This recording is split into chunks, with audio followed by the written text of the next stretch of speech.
রাতের অন্ধকারে পুলিশ কর্মীর বাড়িতে ভয়াবহ চুরি। ক্ষোভ। একই পরিবারের 3 সদস্যই পুলিশে কর্মরত, আর সেই বাড়িতেই রাতের অন্ধকারে ভয়াবহ চুরির ঘটনায় চাঞ্চল্য ছড়িয়েছে। পাশের আরও একটি বাড়িতে চুরির ঘটনা ঘটেছে। শুক্রবার গভীর রাতে ঘটনাটি ঘটেছে গাইঘাটা থানার উত্তর বকচড়া 1 নম্বর টালি কারখানা এলাকায়। খবর পেয়ে গাইঘাটা থানার পুলিশ এসে তদন্ত শুরু করেছে। পরিবারের অভিযোগ, দুষ্কৃতীর দল রাতের অন্ধকারে বাড়িতে ঢুকে স্প্রে জাতীয় কিছু ছড়িয়েছিল। রাতে পরিবারের 3 পুলিশ কর্মী সদস্যই বাড়িতে ছিলেন না। শনিবার সকালে চুরির খবর পেয়ে বাড়িতে ছুটে আসেন তারা। পুলিশ কর্মী শান্তনু দাস জানান, প্রায় 200 গ্রাম মতো সোনার গহনা নিয়ে চম্পট দিয়েছে চোরের দল, যার আনুমানিক বাজার মূল্য প্রায় 12 থেকে 13 লক্ষ টাকা। আলমারি ভেঙে দুষ্কৃতীরা সবকিছু নিয়ে গিয়েছে। একই রাতে প্রতিবেশী রাখি বিশ্বাস নামে এক মহিলার বাড়িতেও চুরির ঘটনা ঘটে। তালা নিচে পড়ে আছে আর ওই জামা কাপড় মেয়ের পড়ে আছে ওখানে। বাস আমি তখন গেটটা আটকায় দিয়ে বাস মোবাইল আর দেখিনি, মোবাইল হয়েছে পাতিলি পরে।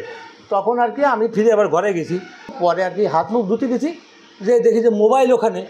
তখন আমি মোবাইলটা নিয়ে আমি মেয়েরে আর কি এই গেট খুললাম। কাজের মহিলা আছে যে গেটে ইয়ে থাকে সব কিছু। তখন আর কি ওই ঘরে ঢুকে আমি বলছি, এই মোবাইলটা কী গেছিস ওখানে, আর এই গেট খুলে তুইছ? হ্যাঁ, এরকম রাগে কেউ, মানে যা গেট তো দিয়েছিল।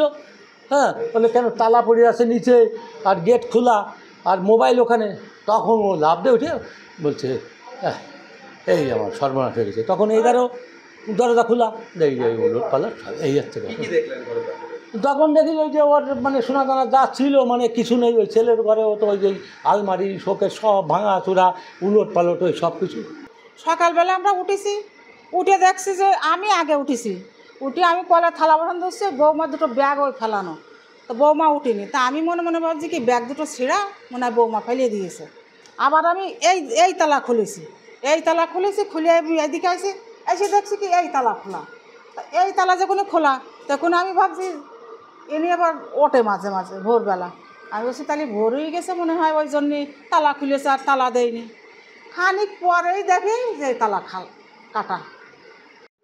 বাড়িতে না থাকার সুযোগ বললে ভুল হবে, অ্যাকচুয়ালি বাড়িতে ছিল। বাড়িতে মা প্রেজেন্ট ছিল, দিদি ছিল, ভাগ্নে ছিল, 3 জন এই রুমে এই ঘরটাতে ছিল। আর পাশে একটা ছোট ঘর আছে, ওই ঘরটাতে বাবা থাকে সাধারণত। উনি আলাদাই মানে রাত্রেবেলাটা গিয়ে থাকে, আবার দিনের বেলা এখানে খাওয়া দাওয়া সব কিছুই হয়, মাঝে মধ্যে ওই ঘরটাতে থাকে। তো আমি সকালবেলা ডিউটিতেই ছিলাম, ডিউটির ওখান থেকে দিদি হঠাৎ করে ফোন করছে, ভাই এরকম অবস্থা যে আমাদের বাড়িতে কিছু নেই, তালা ভেঙে সব কিছু নিয়ে গেছে। তো আমি তো তড়িঘড়ি করে বেরিয়ে এলাম, এসে তারপর দেখি বাড়িতে এই অবস্থা। যা ক্যালকুলেশন করছি প্রায় অ্যাপ্রক্সিমেটলি 200 গ্রামের কাছাকাছি সোনা বাড়ি থেকে মানে নিয়ে গেছে। ও ঘরে শোকেস ভেঙেছে, আমার ঘরে ড্রেসিং টেবিলটা ভেঙেছে।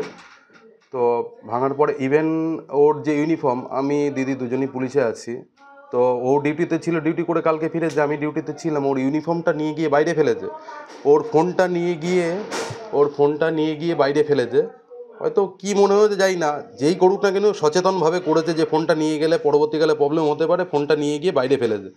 আর সমস্ত কাগজপত্র এলোমেলো। তো লোকাল প্রশাসনের কাছে অনুরোধ করব, আমরা যেহেতু প্রশাসনের মাধ্যমে একটা কাজে যুক্ত আছি, প্রশাসনের কাছে রিকোয়েস্ট করব সুষ্ঠু স্বাভাবিকভাবে প্রক্রিয়া করে মানে তদন্তভারটা এগিয়ে নিয়ে যাক, মাল যাতে আমি রিকভারি করে পাই। রাত্রে ঘুমিয়েছিলাম, ঘুম থেকে উঠে দেখি আমার শোকেসের সব তালা খোলা, সব চাবি এলোমেলো করা আছে, ঘরে যত জিনিসপত্র ছিল সব বাইরে ফেলানো আছে, ব্যাগটাও বাইরে ছিল, ঘরের দরজা খোলা ছিল, সামনের গেটে তালা ভাঙা ছিল। আমি ঘুম থেকে উঠে দেখি যে কি ঘরের ভিতর কিছু নেই, আমার সোনা, আমার আংটি, কানের শাঁখা বাঁধানো, পলা বাঁধানো, সব কিছুই দেখি না। তখনই আমার মাকে, শাশুড়িকে ডাক দিয়েছি, দেখ আমার ঘরে কি কেউ ঢুকেছিল? বলছি না, কেউ তো ঢুকেনি। তখন দেখি আমার সোনা জনা ওইসব কিছুই নেই। তখন আমি আমার হাজব্যান্ডকে ডাক দিই যে ওঠো, দেখো ঘরে থেকে সব চুরি হয়ে গেছে। তখন উঠে এসব দেখে যে কিছুই নেই।